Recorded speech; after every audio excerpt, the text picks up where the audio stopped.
Alright, looks like they've loaded in. Starting with the Skaven and Dwarf Alliance. Skaven slaves, clan rats with spears and shields. We've got some Council Guard Storm Vermin, Unbreakable variant. We're going to have Poison Wind Mortars, Clan Vulcan Tail Slashers, and Iron Drakes with Trollhammer Torpedoes for the rest of this Dwarf army. What else are we going to be looking at? 2 cannons. Oh my goodness gracious. We got some Giant Slayers, some Dragonback Slayers. We're going to have Gotrek Felix and Grombrindle the White Dwarf. And other than that, it looks like that rounds out the armies. Oh wow, we will also, though, be seeing the Warp Grinders with that net ability. We have an Assassin on the field of battle here. Rivalhide Talisman, Assassin's Trophy, and Skaven Brew. And then we have Lord Skrulk. So, coming over here, taking a look at the enemies, who are outnumbered quite significantly, but they have the dinos to make up for it. We got 2 Peasant Mob. We've got 3 Spearmen at Arms, Companions of Quenelle. We got Skink Cohort with Javelins, Beast Slayers of Bestone. Got some Peasant Bowmen with Pox Arrows, the Star Chamber Guardians, who will be backing up the Grell Relique, give that immune to psychology and leadership buff. Gotrek Felix and the Fey Enchantress. She's going to be bringing everything. I guess I'm just having trouble getting on top of her. There we go. And that's what he said. Anyways, so over here we've got Lord Mazdamundi and the Skink Priest of Beast. Skink Priest of Beast is going to be bringing that Manticore summon. And then we're also got Lord Mazdamundi with his typical loadout. So, Solar Engine also going to be up in the front for that artillery, but that Solar Engine is going to be completely outclassed by 2 Dwarf Cannons, and I cannot see that going well for it, especially because there's not even any artillery support from these Ancient Stegodons, because unlike the regular variant, they don't have a long-range artillery. They have short blow darts that only have about, what, a 90 range? Yeah, they do quite a lot of damage, though. Yeah, there goes 6 cannons opening fire on top of the Bastilla on the Solar Engine. Don't be confused, I'm not saying, like, 6 separate cannon units, 6 cannon models, because there's 2 of them, 3 each. Poison Wind Mortars opening fire, doing some damage to the Peasant Mob. And honestly, looking around the battlefield, until these guys get in range, it's not like there's really any better targets. Yeah, they're shifting to the Spearmen at Arms now, which is definitely a better target. I would say after that, maybe just take care of the archers so you don't need to worry about them at all. And then, for sure, the Star Chamber Guardians and the Beast Slayers of Bestone, whichever you decide to go with first. I think either way you'll be okay. But yeah, those Poison Wind Mortars, absolutely key to get rid of here for Team Han. Otherwise, they're going to be in a world of hurt. As they have a very small elite infantry corps, and if that corps disappears, then they're going to be at a big loss when they come up against Council Guard and all these other units that are supporting.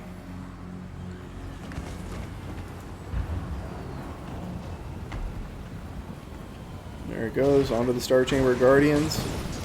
Fortunately for the Star Chamber Guardians, those mortars don't do model kills, as I discussed earlier.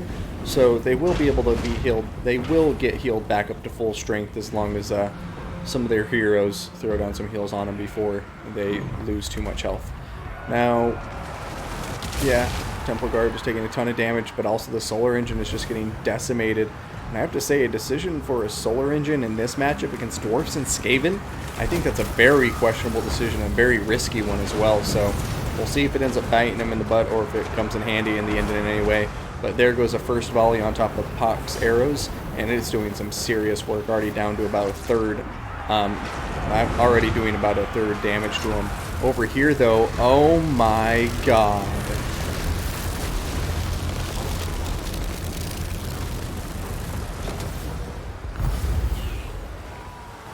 That was bananas. The Council Guard just got decimated. I don't think I've ever seen one that effective. That is devastating. The Council Guard are down to like an eighth of their health. That was insanity. Oh my god. But in come the Warp Grinders. Will they get off the net? No, they're going to dive right into the thick of this blob and I think throw down Warp Quake. Grombrindle has no fear has been popped to prevent anybody from routing. And now the Fey Enchantress is coming up here, but Grombrindle and his cohort of an assassin and Gotrek and Felix make him over here and just start trouncing him. But yeah, that I can't get over that laser from the sky. Kafka, no, this isn't the final just yet. Still trying to figure out who gets to the final stage. Oh my goodness gracious. Manticore on top of the Iron Drakes, Trollhammer torpedoes. Balance of power still relatively even. Definitely favored to the Skaven and Dwarf forces here brought by Super Team 1. But this battle ain't over by any stretch of the imagination as far as I'm concerned. You can see the Bretonnian cavalry coming around. The Companions of Quenelle doing some nice work. The Skink Priest of Beast is taking quite a lot of damage though. And yeah, it just looks to me like the Lizardmen are kind of getting corralled into a dangerous position here because they have Lord Skrulk, all of these units chasing him down, and the Trollhammer torpedoes are right there too.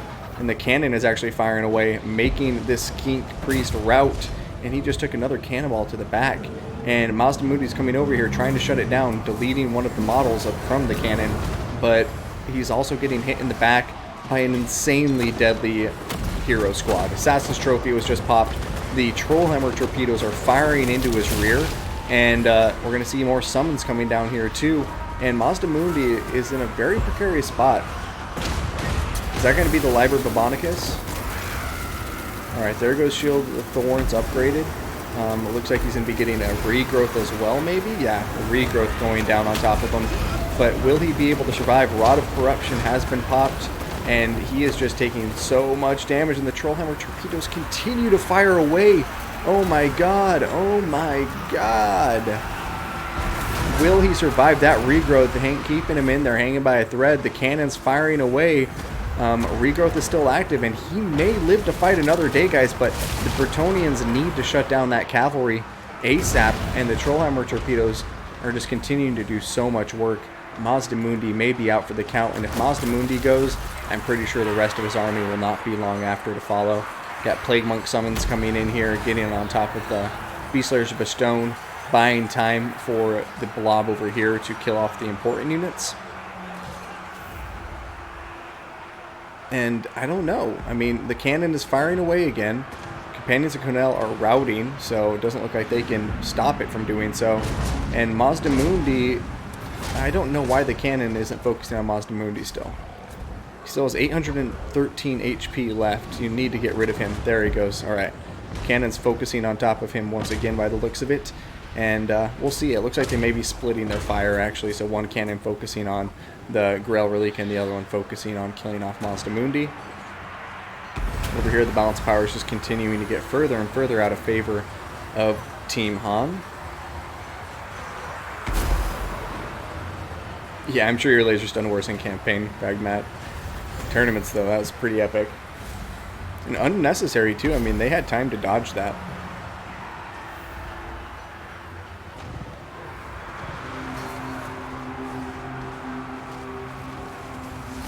Alright, the Bay Enchantress on foot, getting attacked by Grombrindle.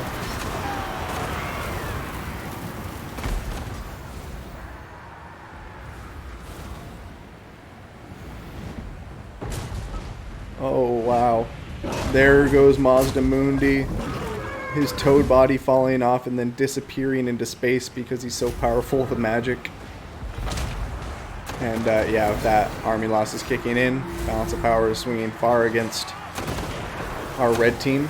And looks like we're going to go to an ace match. Super team winning that battle in quite a convincing fashion, I have to say.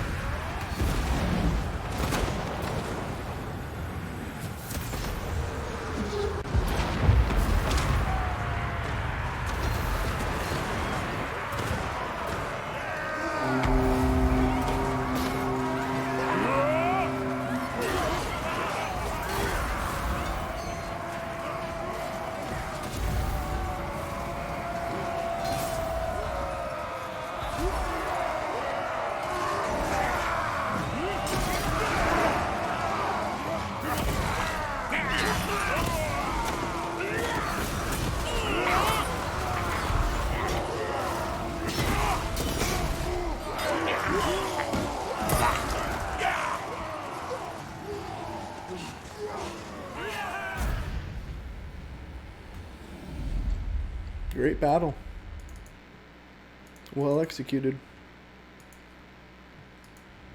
Definitely some very nice plays there by Team Han, especially with that laser dam. That was epic on top of the Stormvermin Council Guard, and those Council Guard were pretty much ineffective from the battle there out, because after they even got close, they got hit with a bunch of ranged fire from these King Cohort with javelins.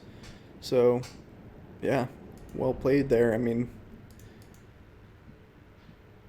it's pretty straightforward, though. I mean, the cannons just completely shut down the solar engine. Again, another case of me thinking, like, if you're going to invest in artillery, invest hard. But also, when it comes to Skaven and Dwarfs, don't invest in artillery. Especially if you're Bretonnia and Lizardmen, because I think it's kind of a default defense mechanism for the Dwarfs to be like, well, I should bring a cannon, because I might be going up against Bretonnian cavalry or Lizardmen dinosaurs. So, cannon's kind of good in either scenario, and a solar engine is just kind of like a lamb for the slaughter, as far as I'm concerned. Two cannons will wreck a solar engine, as we just saw.